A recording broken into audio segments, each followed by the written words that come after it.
Colin Johnson reporting from the People and Practices Group at Intel Labs Future Technology Research Center in Beaverton, Oregon, where social scientists aim to discern what matters to consumers worldwide. Today, Richard Beckwith, a research psychologist, will describe algorithms that Intel is developing today and hopes that they will gracefully scale up as more and more consumer electronic devices approach supercomputer speeds. So now we're part of a project called Everyday Sensing and Perception that's within Future Technologies Research here at Intel. Everyday Sensing and Perception is all about what kinds of things are we going to do when we have the power of a supercomputer in our pocket.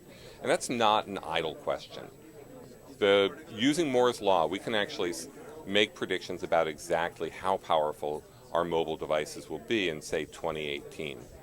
In 1997, the most powerful computer in the world was 2 Crays that were brought together by Department of Energy. It was 4 teraflops. We know in 2018, a mobile device, your phone, for example, will have somewhere between 4 and 10 teraflops of processing power. And our question was, what are we going to do with it when we have that?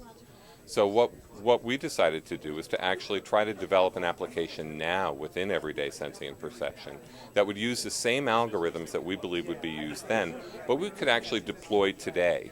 And what we've been doing is we've actually been looking at education. And what we want to be able to do is to have a device that will actually watch as a child uses math manipulatives and will be able to follow what they're doing and give them hints and feedback, allow them to work through at their own pace. And this is something that we believe that we're going to be able to deploy in the classroom in early 2010. We're using math manipulatives, which are used in about 50% of kindergarten, first, second grade classrooms. They're simple objects, usually a small number, which is why it makes it easy for our algorithms to do it today. For example, these are Unifix cubes. They're 10 different colors. These are tangrams, or a handful of different shapes, geometry tiles.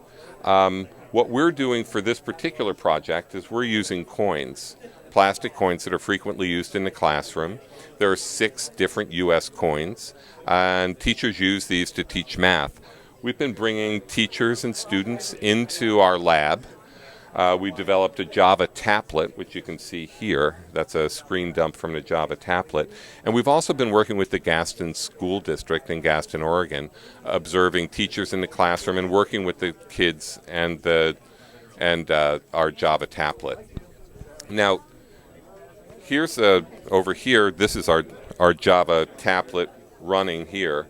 But I think that actually probably what's more interesting to see is the computer vision. So, Georgia, you want to? So this is our one of our prototypes that uses a camera here that observes the coins over here. Here's the internal representation of the computer. It keeps clusters of the groups of coins on the table. So if I change the clusters, it's able to track them and find out the different groups of coins. It also knows what types of coins are, like the yellow circles are the pennies. And the task here is to separate the pennies out of all the other coins. So here is giving me a hint. Say, put this penny into this group. If I put something in the pile of pennies,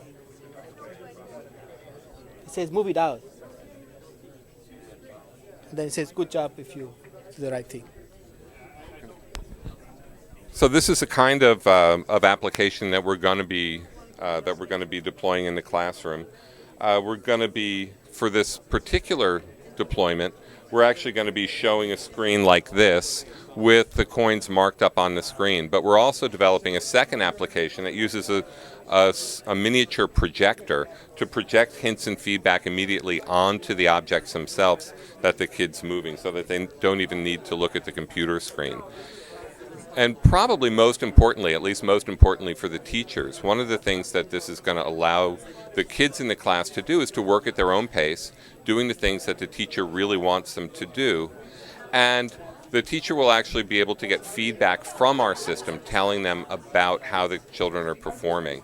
And it allows them to actually manage individual activities across a large number of students at the same time, or the students can even bring it home and do this as homework, which is something that's really never been possible.